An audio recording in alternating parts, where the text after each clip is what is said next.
You stand motionless at the edge of the yard, dew soaking the cuffs of your old boots, the first pale light slicing through the maples like a secret being whispered. Your breath hangs there, visible, and for one fragile second, the whole world holds its breath with you. Then you speak. Not loud, just a single word, soft as moss. Hey. The cardinal freezes mid-hop on the feeder, wings half open, eyes locked on you. A heartbeat later, the whole flock explodes upward in a storm of red and brown and frantic wing beats that tear the silence apart. They vanish into the thicket, leaves still trembling where they passed. You feel it in your chest, that sudden emptiness. The yard has gone quiet in a way that hurts. You have stood here every dawn for more than 12 years. Silent, mostly. Watching. Learning the private language of feathers and fear. But this morning you broke the rule you made for yourself. You used your voice. And the birds answered in the only way they know how. By running. It stops you cold. Because you thought you knew them. You thought the quiet man in the corner of the yard was invisible, harmless, part of the scenery. Yet the moment your voice left your throat, everything changed. The cardinals did not simply flee. They carried something with them. Something heavier than fear of a predator. Something that looked, for one shattering instant, like betrayal. You lower your head. The coffee in your mug has gone cold. Steam no longer rises. Just like the birds. Gone. But you stay. You always stay. Hours later, the yard begins to breathe again. A chickadee lands on the same feeder, head cocked, black cap gleaming like wet ink. It does not eat. It watches the place where you stand. And when you whisper the same soft, hey, it does not fly. It tilts its tiny body another degree. Listening. Really listening. The difference hits you like cold water to the face. Your voice is not just sound. It is a presence. A living thing that slips between the branches and presses against their feathers. It carries your heartbeat, your mood, your entire hidden life. And they feel it. Every single one of them. You've spent 12 years proving it to yourself. One frozen morning at a time. The first truth you must understand is this. They hear you before they see you. Long before. Their ears are not like yours. Tiny, hidden beneath those perfect feathers, tuned to frequencies that catch the tremble in your throat, the catch in your breath, the tiny crack of emotion you never meant to release. A shout from 2 houses away can make a robin abandon her nest mid-construction. Not because of the volume alone, because of the jagged edge in it, the anger, the hurry, the human storm. You learned this the hard way one October when the neighbor's argument spilled over the fence. Words sharp as broken glass. The robins scattered, did not return for 6 full days. Their half-built nest sagged in the rain, empty. You felt the loss in your own ribs. You had watched that pair for 3 seasons, knew the precise tilt of the male's head when he sang to her, and your neighbor's voice, never aimed at the birds, still tore their small world apart. You stood in the rain that night, coat heavy, and whispered apologies to the empty branches. No one heard you, except maybe the dark. Yet the next spring, the same pair came back, cautious, eyes flicking toward your window whenever you stepped outside. You kept your mouth shut, let the silence heal what your species had broken. And slowly, they rebuilt. But something had shifted. They never sang as close to the fence again. Your voice had not even been the one that scared them, yet you carried the guilt anyway. Because you understood now. Human voices travel farther than we admit. They linger in the air like smoke long after the speaker has walked away. You learn to move differently after that. To breathe differently. To let your voice out only when the yard felt ready. The second thing almost everyone gets wrong is that all human voices are the same to them. They are not. They never were. You discovered this on a frost-bitten January morning when the chickadees had grown bold enough to land on the feeder while you stood 10 feet away. You had not spoken in weeks, just watched. Then, without thinking, you murmured their own call back at them. A soft, wheezy, chickadee-dee-dee. Not perfect, but close enough. The lead bird froze, then answered. Not with fear, with recognition. The others tilted their heads in unison, like a small feathered jury deciding your fate. From that day on, they came closer when you made that sound. Never when the mailman whistled. Never when the kids next door yelled. Only you. Only that exact timbre. That exact gentleness. You tested it. Cruelly, perhaps. One morning you spoke in the flat, clipped tone you use on the phone with strangers. The chickadees scattered. Next morning, you used the low, slow voice you saved for the quiet hours when loneliness feels like an old friend. They stayed. Ate. Even glanced at you with something that felt dangerously close to curiosity. They know your voice the way they know the shape of the oak that shelters their nest. Individual. Personal. Yours. Not human. You. You have felt the weight of that knowledge settle in your bones on nights when sleep refuses to come. 12 years of watching has taught you that birds carry memories the way old trees carry rings. Each ring a season, each memory a voice print etched into their small, fierce brains. Crows especially. You have seen the same pair circle your yard for 3 years now, never landing if you speak too sharply, always landing if you hum the same 3 notes you hummed the day you first left peanuts out. They remember the day you laughed, actually laughed, when one stole a whole peanut and flew off sideways like a tiny feathered thief. That laugh became part of their map of safe places, of safe people. You wonder sometimes if they speak of you when you are not there. If the sparrows gossip in the hedge about the quiet man whose voice can mean safety or storm.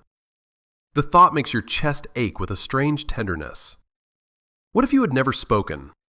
What if you had kept your silence forever? Would they have trusted the yard more? Or would the absence of any human voice have left a different kind of hole?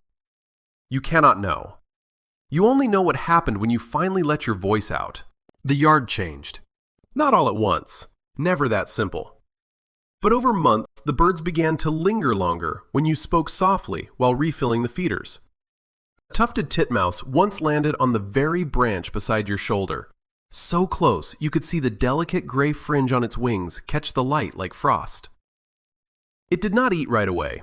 It listened, to you breathing, to the small catch in your throat when you whispered hello. Then it dipped its head once, slow, deliberate, and took a seed. You felt seen, truly seen, by something wild that owed you nothing. That moment cracked something open inside you. The loneliness you had carried for years, the one you thought no one could understand, suddenly had company. Small, feathered, beating company. Yet the power cuts both ways. You have seen what happens when the voice turns harsh. One summer afternoon, the lawnmower roared to life next door. Not your voice, but close enough. The sudden mechanical scream. The blue jays bolted. One fledgling did not make it to the hedge in time. It hit the fence hard and dropped. You ran. Scooped the trembling body into your palms before the cat could. Its heart hammered against your thumb like a trapped star. You carried it to the shade under the lilac and sat with it for an hour, murmuring the soft nonsense people only say to things they are terrified of losing. The fledgling's eyes stayed half closed, but it listened. When its parents finally found it and began their frantic scolding from the branches above, you kept whispering. The parents did not dive at you, they watched. And when the fledgling finally fluttered up to join them, the whole family paused on the fence rail. 3 pairs of eyes on you, not angry, not grateful exactly, just knowing. You have never forgotten that look. It said your voice had been measured. Weighed. Filed away under the category of possible shelter instead of threat. Science would call it habituation. You call it something quieter. A fragile treaty written in breath and tone, and the long silences between. You have stood in that yard through every season now. Watch the light change on the same patch of grass until the patterns feel like scripture. Spring mornings when the air tastes green and the warblers arrive like bright rumors from another world. Summer evenings thick with the smell of cut hay and the low drone of cicadas. Autumn when the leaves fall like slow applause and the juncos scratch through them with tiny urgent feet. Winter when the world narrows to black branches and white breath and the desperate scratch of beaks on frozen suet. In every season, your voice has done its work. Sometimes healing, sometimes wounding without meaning to. Always leaving a mark. You remember the morning you tried an experiment born of pure desperation. The yard had gone silent for days after a string of loud construction across the street. No birds, not even the sparrows that usually mob the feeders at first light. You felt the emptiness like a physical weight, so you sat on the back steps at dawn and began to sing. Not words, just a low, wordless hum.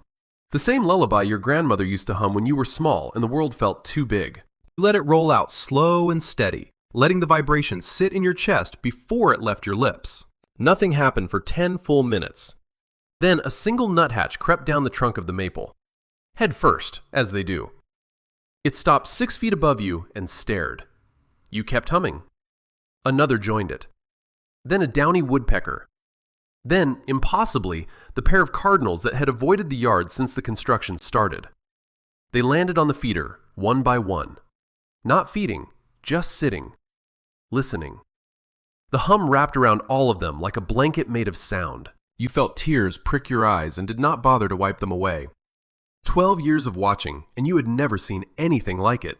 Your voice, that clumsy human thing, had become a shelter. When the sun finally cleared the roofline and the yard filled with ordinary morning noise, the birds did not scatter. They stayed longer than they ever had, feeding, preening, even chasing each other in playful spirals through the branches. Your voice had done something no feeder full of seed could do. It had told them the storm was over, that this place was safe again. You sat there until your legs went numb and your voice cracked from the long humming. And when you finally stood, the nuthatch followed you halfway to the back door before peeling off into the hedge. A small gray escort, a thank you written in flight. That was the day you understood the deepest truth. Your voice does not merely reach their ears. It reaches the place where fear lives, where memory lives, where the decision to trust or flee is made in the space of a single wing beat. Birds feel the shape of your mood before they understand the words. A tired sigh carries differently than a sharp command. A laugh ripples outward like ripples on a pond and brings the curious ones closer. Anger tightens the air around it and pushes everything living away. You have mapped these effects the way sailors once mapped coastlines, by getting lost and then finding your way back. You have watched a mother wren abandon a perfectly good nest box because the man fixing the gutter shouted at his ladder. You have watched the same wren return weeks later when you simply stood nearby and breathed quietly, letting your presence speak for itself. The difference was not in the volume, it was in the intention folded inside the sound. You carry these moments like small stones in your pocket, turning them over when the world feels too loud, reminding yourself that even your smallest voice can tilt the balance of an entire small life. There are mornings now when you do not speak at all. You let the yard decide.